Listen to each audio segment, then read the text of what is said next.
Let me make something abundantly clear right now. You are not here by accident. You are created with purpose, designed with intention, and placed on this earth to dominate, not to shrink, not to settle, not to survive, but to thrive. There is a seed of greatness inside of you, but nobody else can water it. That's your job. And it starts with one simple decision. Focus on you until you win. You are not born just to exist, pay bills, and die. You are crafted intentionally and intricately with a purpose so profound that the world cannot fully contain the potential within you. From the moment breath entered your lungs, the divine blueprint of your destiny was already written. You are not a mistake. You are not the result of chance. You are the evidence of purpose, strategically placed in this moment, in this generation, with something the world desperately needs. There is a unique assignment on your life that no one else can fulfill. It doesn't matter where you started or what you've been through. Your beginning does not disqualify your becoming. Too often people allow circumstances to rewrite what God already spoke over them. They allow pain to bury their purpose. But your trials are not there to break you. They are designed to shape the version of you who is equipped to walk in power, in clarity, and in full alignment with the reason you were created. Purpose is not passive. It doesn't sit quietly in the background waiting for convenience. It demands your attention, your energy, and your obedience. When you wake up each day and refuse to pursue what was placed in your heart, you are not just delaying your destiny, you are depriving the world of the very gift you were sent to release. Your purpose isn't just about you, it's about the lives connected to your obedience, the chains that will be broken through your courage, and the impact that will ripple across generations because you chose to show up fully. And purpose isn't always loud. Sometimes it whispers in the moments when you feel the most broken, reminding you that there's more to your story. Sometimes it shows up in your frustration, revealing the areas in life you're called to change. Sometimes it stirs up a righteous discomfort, not to punish you, but to push you. You weren't created to stay stuck in comfort zones.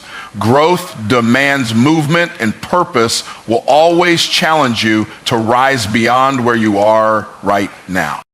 You will never find fulfillment running from the reason you were created. You can chase money, status, titles, or recognition, but if it's not tied to your calling, you'll still feel empty. Purpose brings peace. Purpose brings passion. It activates something inside of you that makes you wake up with energy, go to sleep with intention, and live your life with the awareness that your time matters. When you understand that your purpose is non-negotiable, distractions lose their power and clarity becomes your compass. The world will try to label you. People will try to box you in, but no one else has the authority to define what God has already established. You don't need their approval when you've already been assigned. You don't need to blend in when you were born to stand out.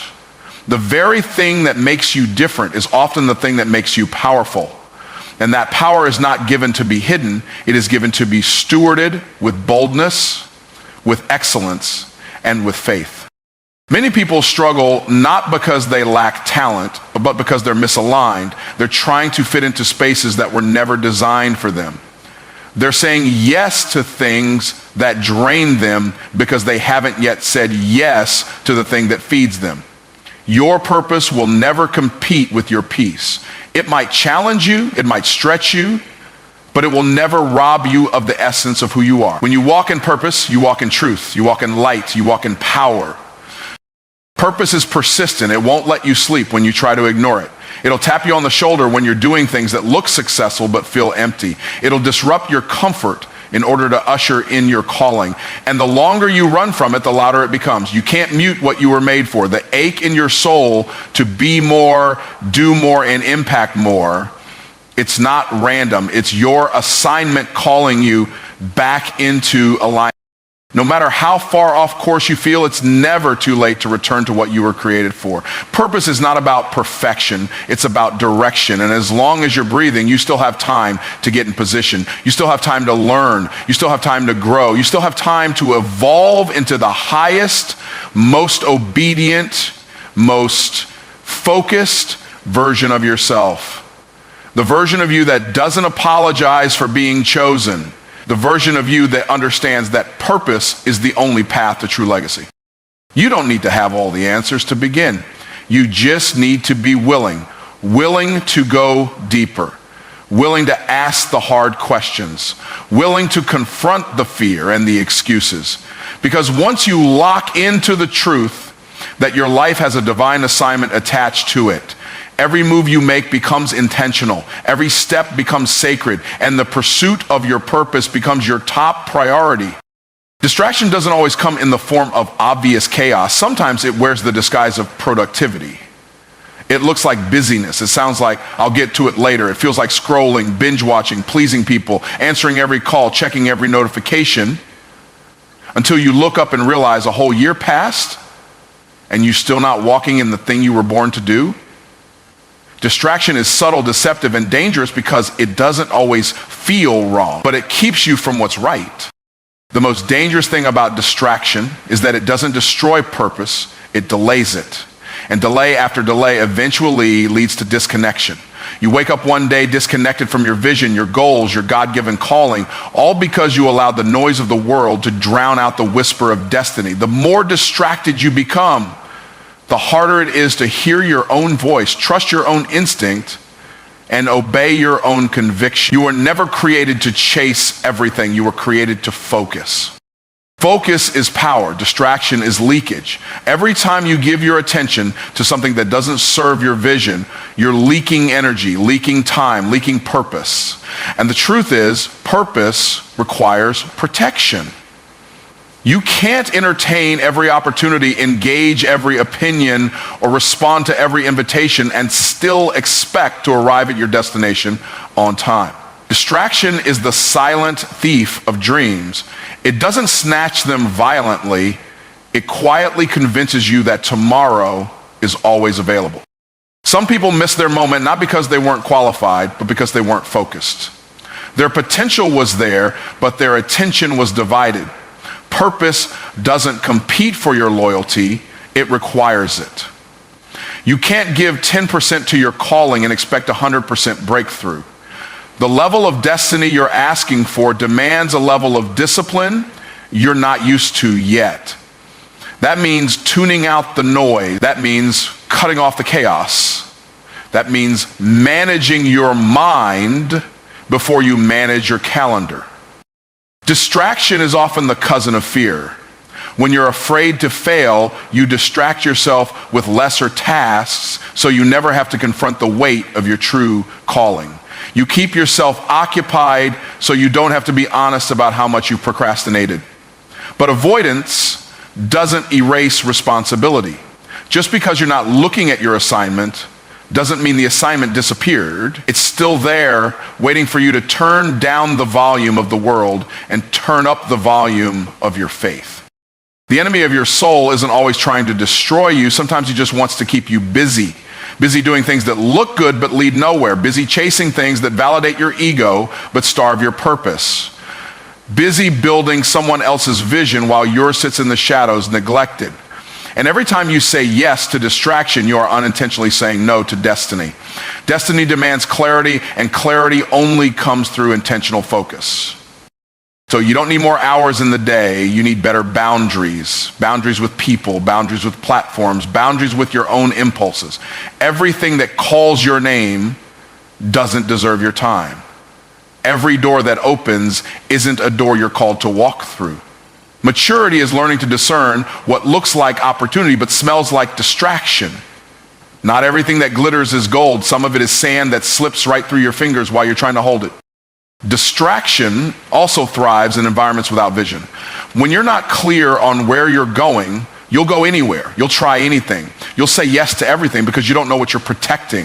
Vision gives your no power. When you know what you're building, what you're creating, and who you're becoming, you become intentional with your yes and unapologetic with your no. Without that clarity, every good thing becomes a trap that keeps you from the great thing.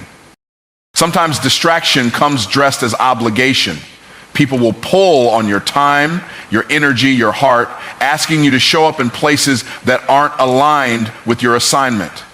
You must remember, Being available to everyone often means being unavailable to yourself. You are not responsible for carrying everyone's load. You are responsible for carrying out your calling. And that means sometimes you have to let go of what's familiar to grab hold of what's foundational. The cost of distraction is too high. It robs you of time you can't get back, opportunities you can't recover, and moments you were meant to own. And the hardest part, it all happens quietly, slowly, over time, until you realize you're miles off course and your soul is starving for the focus you abandoned. Distraction doesn't ask for permission. It just creeps in and convinces you that the urgent is more important than the essential. But the essential, the thing you were born to do, is still waiting. Greatness is not something someone grants you, it's something you grow into. Too many people are sitting on dreams, waiting for someone to give them the green light. They're waiting for approval, applause, or an open door they think someone else has the key to. But the truth is, the only permission you need is the permission you give yourself. You don't have to wait for a mentor, a platform, or a title to start moving in the direction of your calling. The moment you decide to take yourself seriously is the moment greatness begins to take root. There's something dangerous about living your life based on the opinions of others. When you look to people for permission, you give them control over your progress. You allow them to dictate your pace, your confidence, and your sense of worth. But the people you're waiting on to validate your voice might not even understand your vision. They weren't in the room when God gave you that idea. They didn't see the late nights, the inner battles, the hunger you have to become everything you know you're called to be. You can't expect people to co-sign what they were never meant to carry. When you believe you need permission, you start to play small. You lower your standards. You wait for the right moment, the perfect timing, or for someone to say you're ready. But greatness doesn't ask if you're ready. It demands that you rise. It demands that you show up scared, that you speak even when your voice shakes, that you build even when the blueprint isn't fully visible. You don't get to lead from a place of comfort. Leaders lead from conviction. And conviction doesn't wait for consensus.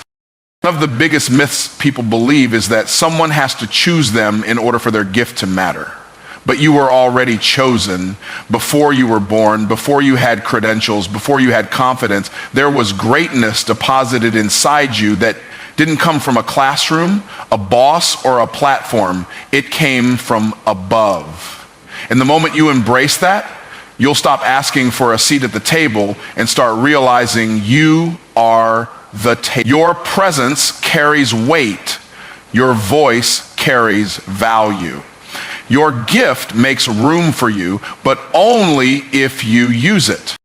When you walk into a room with ownership of who you are, people can feel it. Confidence isn't arrogance. Confidence is awareness of what you carry. It's not about thinking you're better than others. It's about knowing you're finally done shrinking to fit into places that were never meant to contain your power. You weren't made to blend in. You were made to stand out, to shift atmospheres, to break generational limits, and to activate others through your boldness. The need for permission often comes from past rejection. Somewhere along the line, someone made you feel like you weren't enough, that your voice was too loud, that your dreams were unrealistic, that your ambition was too much, so you started second-guessing yourself. But that was their limitation, not yours. Just because they couldn't see your vision doesn't mean it wasn't real. Just because they didn't believe in you doesn't mean you're not worthy of belief. You have to stop making their disbelief your identity.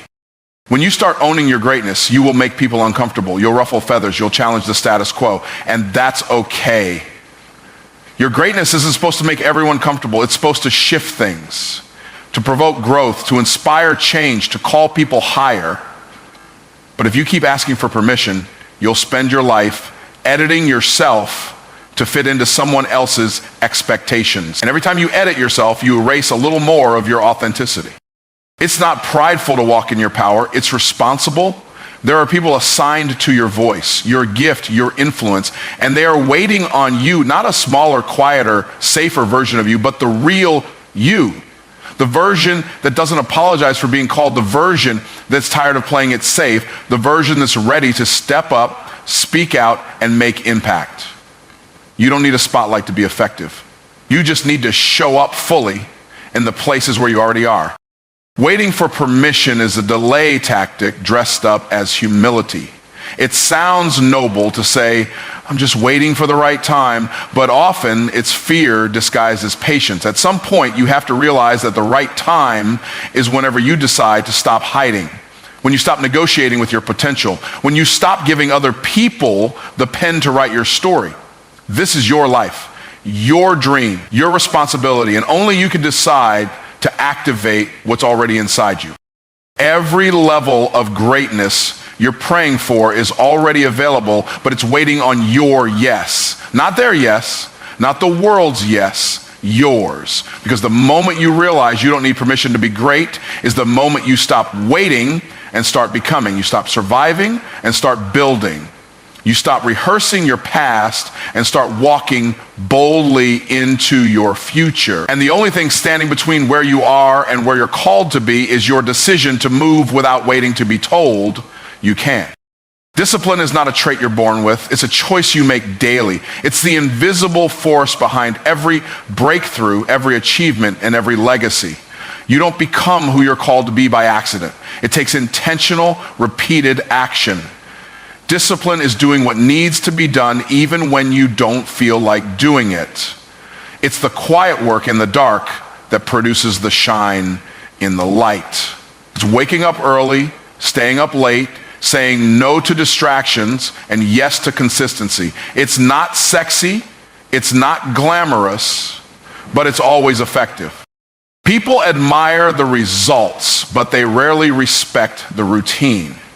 They see the finished product, but they don't see the pain, the persistence, and the daily decisions that created it. You can't pray for success and then live a lifestyle that contradicts it. There's a difference between wanting something and being willing to do what it takes to get it. Discipline separates dreamers from doers. It turns vision into execution. It turns potential into power. Everyone has potential, but only the disciplined ever truly walk in purpose. Your destiny is not a matter of luck, it's a matter of order. If your life is out of order, your future will be too. Discipline brings order to your time, your habits, your thinking, and your energy. It's the system that supports your success. Without discipline, you become reactive. You chase feelings, you move on impulse. But with discipline, you become proactive. You take authority over your day. You don't wait for motivation, you move with commitment.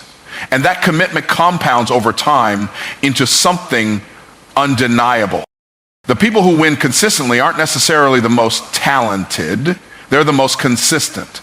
Talent can open a door, but discipline is what keeps you in the room. Talent may get you noticed, but discipline gets you results. Every time you show up when it's hard, when it's inconvenient, when it's thankless, you're building a reputation with yourself. You're proving to your own soul that you are who you say you are. And that self-trust becomes the foundation of unstoppable confidence.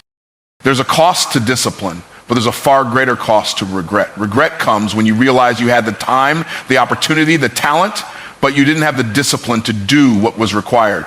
Discipline feels hard in the moment, but regret is heavy for a lifetime.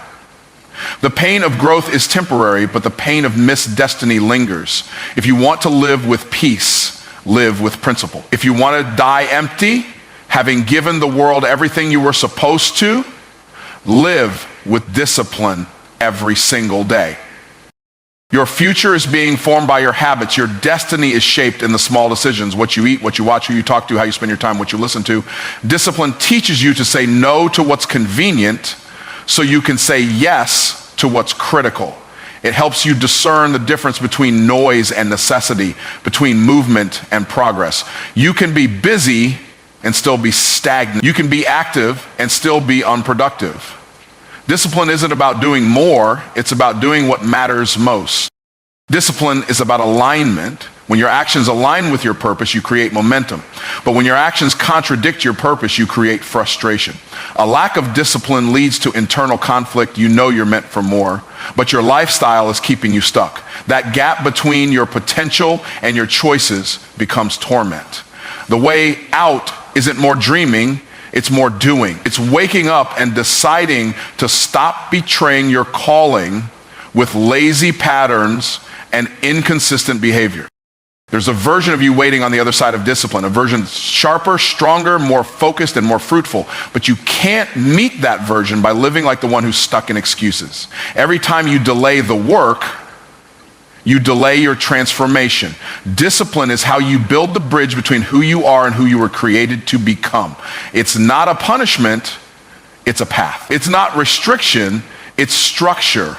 The structure that allows your gift to flourish without chaos. Discipline builds credibility, not just with others, but with yourself. Every time you follow through on what you said you'd do, you reinforce your integrity, you reinforce your standard, you raise your bar. And when you do that consistently, you walk differently. You carry yourself with quiet authority because you know you didn't shortcut your way there. You earned it. You bled for it. You worked when no one was watching. And that kind of integrity can't be faked or bought. It's built. There will be days when you don't feel like showing up. Days when the weight of life, the noise of the world, and the pressure of purpose feels overwhelming. But those are the days that matter the most. Discipline doesn't disappear in difficulty. It's forged by it. It's in those moments when everything in you wants to quit that your destiny is being decided. Not by emotion, but by execution. Not by how loud you shout, but by how consistently you act. Destiny is waiting, but discipline is the only way to reach it. The dark seasons of life are often misunderstood. We fight them, resist them, pray to be pulled out of them, never realizing that some of the most transformative moments we'll ever experience are forged in the places nobody sees. The dark doesn't mean you're being buried. It means you're being planted. And before anything great ever grows, it has to go through the dark first. Breakthrough doesn't happen on the stage. It doesn't happen in the spotlight. It happens in silence, in struggle, in solitude, when no one is watching, and everything in you wants to give up. The dark is where you confront your real self. It's where the masks come off, where the applause dies down, and where your true motives are tested. In the dark, there are no shortcuts, no crowd to impress, no filters to hide behind, just you, your assignment, and the God who gave it to you. That's where faith is formed. That's where character is chiseled. That's where you learn to stop performing and start transforming. Because if you can't handle the dark, you won't be able to handle the light. We celebrate mountaintop moments, but the mountain is only climbed through the dark pressure of the valley. The dark teaches you how to endure. It teaches you how to build when no one's clapping, how to believe when there's no visible evidence, how to push through when all you see is resistance. Breakthrough requires resistance. You don't grow strong from easy. You grow strong from opposition. And the dark is the training ground where spiritual muscle is formed and where emotional endurance is built. People want results, but don't want the darkroom, the process, the delay, the discomfort. But think about this. A photograph is developed in the darkroom. If you pull it out too early, the image is ruined. Your breakthrough has a process, a development cycle, and if you try to force your way into the light before you're ready, you'll sabotage the very thing you were praying for. You're not being punished, you're being prepared, and preparation always happens before promotion. The dark is also where your roots grow. Nobody sees roots, nobody applauds roots, but without them, the tree can't stand. Everyone wants to bear fruit, but fruit without roots is fragile. The dark makes you deep. It anchors you in discipline. It connects you to your source. And when the storm comes, and it always comes, it's your roots that keep you standing. Breakthrough isn't about a one-time event. It's about becoming someone who can sustain the blessing, and that sustainability starts underground. There are things you can only hear in the dark. The noise of the world fades. The distractions are stripped. And in the stillness, you hear what really matters. You hear vision, you hear conviction, you hear the next step. God often whispers in the dark because he wants you to listen. He wants to build intimacy with you, not just visibility for you. The dark is where the blueprint is revealed, where the instructions come, where your faith becomes sight. Not because everything is clear, but because your trust becomes unshakable. You'll know you're in a breakthrough season when everything feels heavy, when you're stretched, tested, and pressed, when what used to work doesn't work anymore. That's the sign that you're not who you used to be, but you're not yet who you're about to become. The in-between is uncomfortable, but it's necessary. It's the cocoon phase, the place where identity is stripped and destiny is shaped. You can't fly if you're not willing to die to who you were. And that death to self always happens in the dark. The dark also forces you to redefine what success looks like. In public, success is about performance. In private, success is about obedience. Did you stay faithful when it wasn't fun? Did you show up when no one noticed? Did you keep building when nothing looked like it was working? That kind of obedience creates inner strength. And inner strength leads to external breakthrough. But if you're obsessed with outer results, you'll miss the deeper work that produces lasting transformation. Some of your most anointed moments will come from your darkest battles. The pain you survived, the tears you cried, the nights you almost quit, those are the things that make your voice carry weight. You don't get power without pressure. You don't get wisdom without wounds. And you don't get breakthrough without first breaking down. But the breaking isn't the end, it's the beginning. It's the opening. It's the cracking of the old shell so the real you can emerge. And that emergence always begins in the dark. You'll come to realize that the dark wasn't your enemy. It was your ally. It didn't come to destroy you. It came to define you. It stripped away the shallow, the surface, and the safe. It forced you to dig deeper, to trust harder, to stretch further. And in that space where everything seemed hidden, heaven was working. Destiny was unfolding. Identity was forming. And the version of you that's ready for the light was being birthed, not in the applause, but in the silence, the struggle, and the sacred solitude of the dark. Nothing changes in your life until you open your mouth and declare what will be.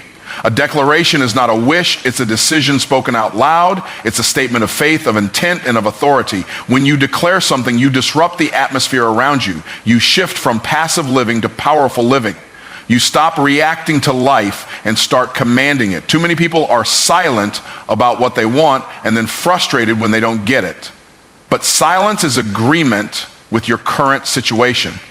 When you speak, you signal to your mind, your spirit, and your environment that a shift is in motion. Declarations aren't about hype, they're about alignment.